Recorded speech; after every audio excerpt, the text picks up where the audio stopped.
Bonjour mesdames et messieurs, bienvenue sur ma chaîne. Alors suite à l'utilisation d'Oreshnik par les Russes, Zelensky a pris peur et LCI en a parlé. Commentez, likez, partagez et nous commentons la vidéo. C'est parti. Quant à ma réaction à notre réponse, je crois savoir que Zelensky a eu peur et qu'il a directement accusé ses maîtres de l'avoir laissé désarmé face à une telle action de la part de la Russie. Eh bien, c'est probablement un résultat utile, car je dirais qu'il est déjà plus proche de la réalité qu'ils la sentent sur leur propre peau.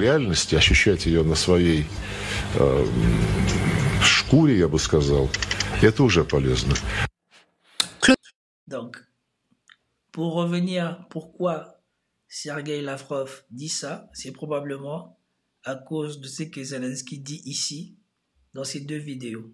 On va commencer par celui-ci. Écoutez-le.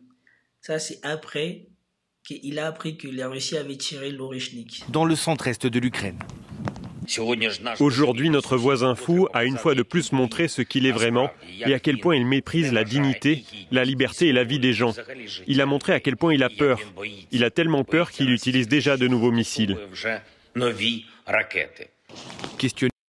Donc, la Russie est fou, la Russie a peur, et c'est parce que la Russie a peur qu'elle utilise un nouveau missile. D'accord?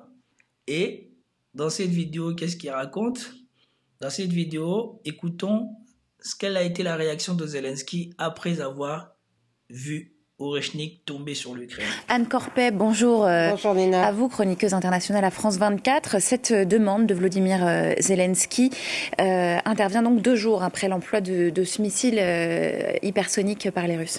Oui, et c'est à Dnipro, une ville qui se trouve au centre de l'Ukraine, donc loin de la loin de la ligne de front. On ignore pour l'instant l'étendue des dégâts provoqués par ce missile. Les autorités ukrainiennes restent muettes à ce sujet. Ah oui, on ignore l'étendue des dégâts, vous croyez quoi? Tout l'Occident ne savait pas que la Russie disposait de tels missiles. Et donc croyez-moi qu'ils ont tous envoyé des émissaires à Dnipro pour constater c'est quoi l'efficacité, c'est quoi l'effectivité de cette arme.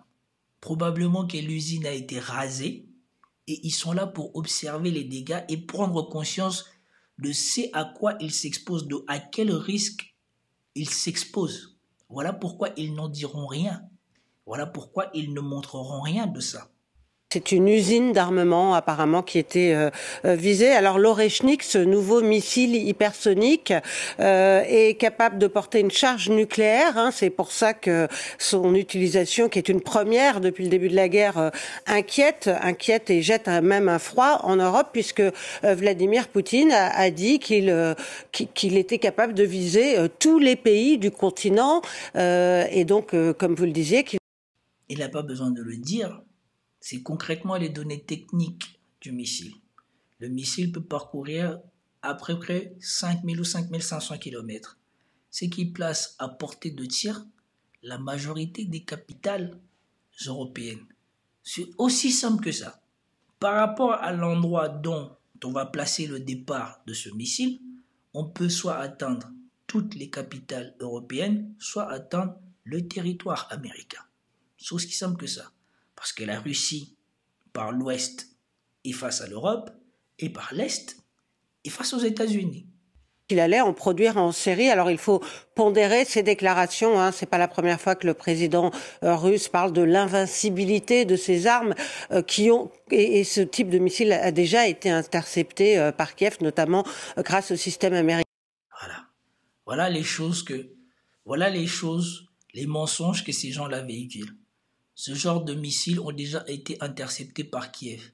Eux-mêmes, ils le disent que c'est la première fois que la Russie utilise un missile balistique de ce genre-là, parce que ça, c'est un missile intercontinental. Mais il vous dit qu'elle veut vous faire croire que l'Ukraine a déjà intercepté un missile balistique intercontinental.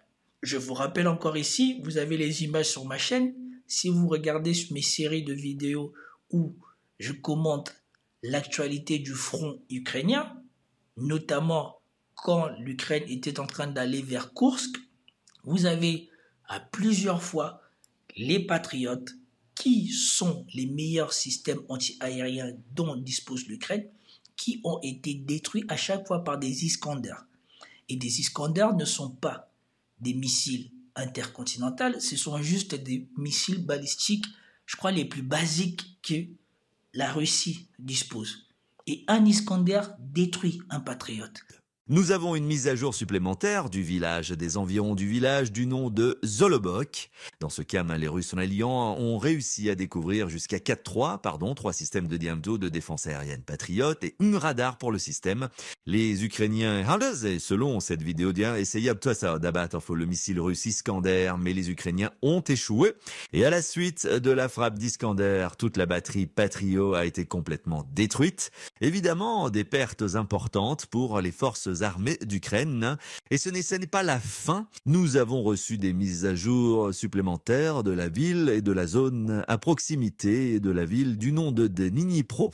Sur l'aérodrome d'Aviatorsk, les Ukrainiens préparaient le Su-24 pour une éventuelle attaque sur la Crimée et le pont de Crimée. Mais les Russes... Donc tout à l'heure, un système anti-aérien détruit à côté de Kharkiv. Un Patriote détruit. Maintenant, vous voyez un avion de chasse qui va être détruit. Tout ça à la suite d'une frappe d'Iskander ont détruit le Su-24 ukrainien et n'ont pas permis aux Ukrainiens d'attaquer le pont de Crimée. Très probablement, juste avant cette attaque, les Russes, ou peut-être plus tard, les Russes ont découvert une batterie Patriote supplémentaire à l'est de l'aérodrome d'Aviatorsk. Dans cette photo et ce court épisode, nous pouvons voir 2 systèmes de lancement du système de défense aérienne Patriote et un radar. Et les Russes, à la suite d'une frappe d'Iskander, ont détruit cette batterie également.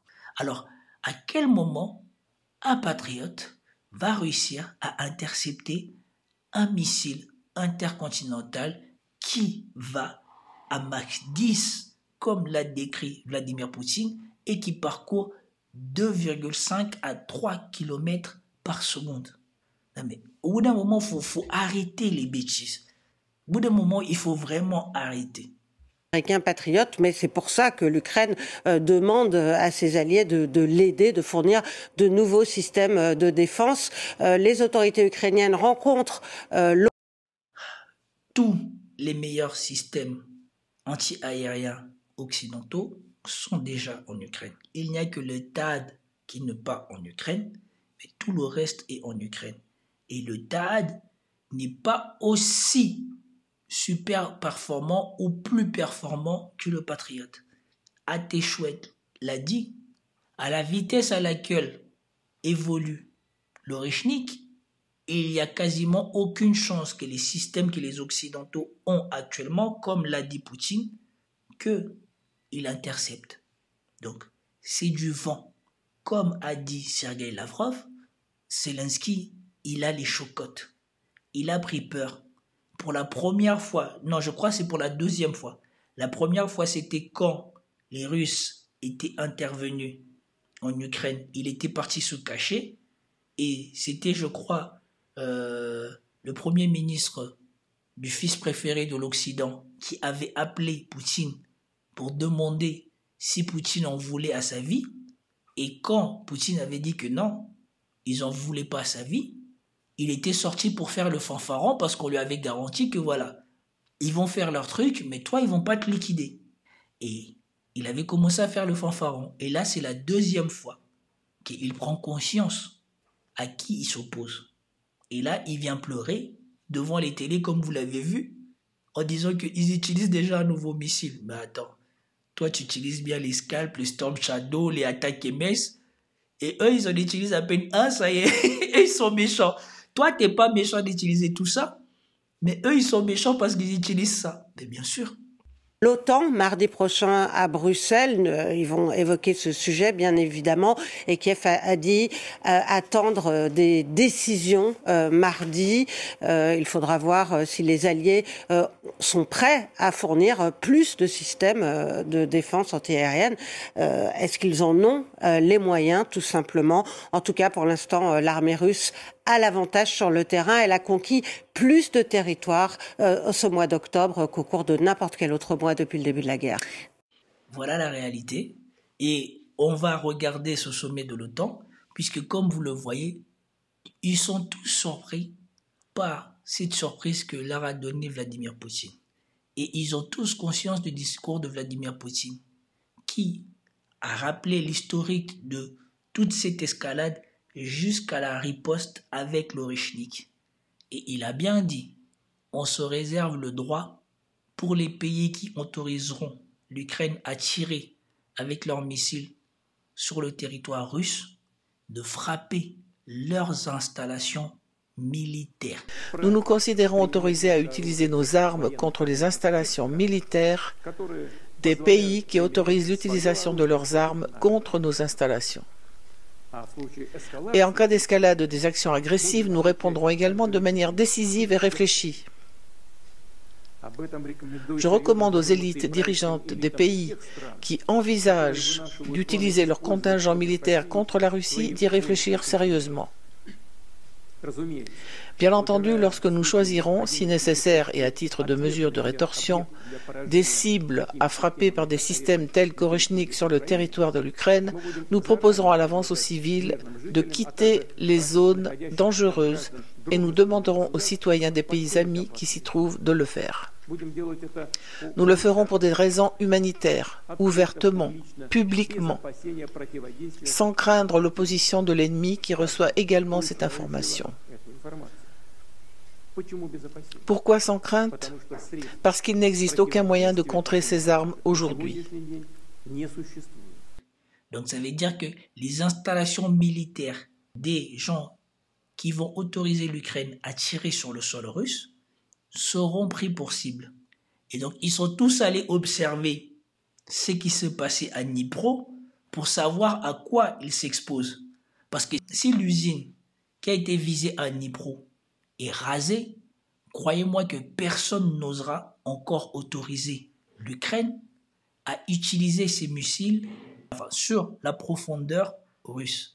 Parce que il suffira d'un prochain missile, et comme ils l'ont tous constaté, puisque leurs armes anti-aériennes sont en Ukraine, ils ne peuvent pas l'intercepter, et donc au sein de leur pays, ils auront leurs installations militaires ou les missiles, ou alors les sites de production de ces mêmes missiles, ou alors les sites de stockage de ces propres missiles, qui seront rasés et ils ne pourront rien y faire. Parce que Vladimir Poutine a prévenu, il ne va pas faire ça comme un acte de guerre sans déclarer ni quoi que ce soit.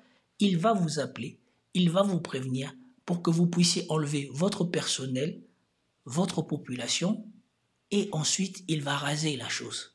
Et il a bien dit, nous ferons cela parce que nous savons qu'ils ne pourront rien y faire. Donc à la minute où on lance, on sait que vous ne pourrez pas arrêter. Et donc c'est de l'acquis, c'est du fait. Moi je suis impatient d'attendre demain ou demain soir quel sera le communiqué de l'OTAN. Maintenant qu'ils ont vu la démonstration russe, vont-ils encore faire le malin à faire de l'escalade?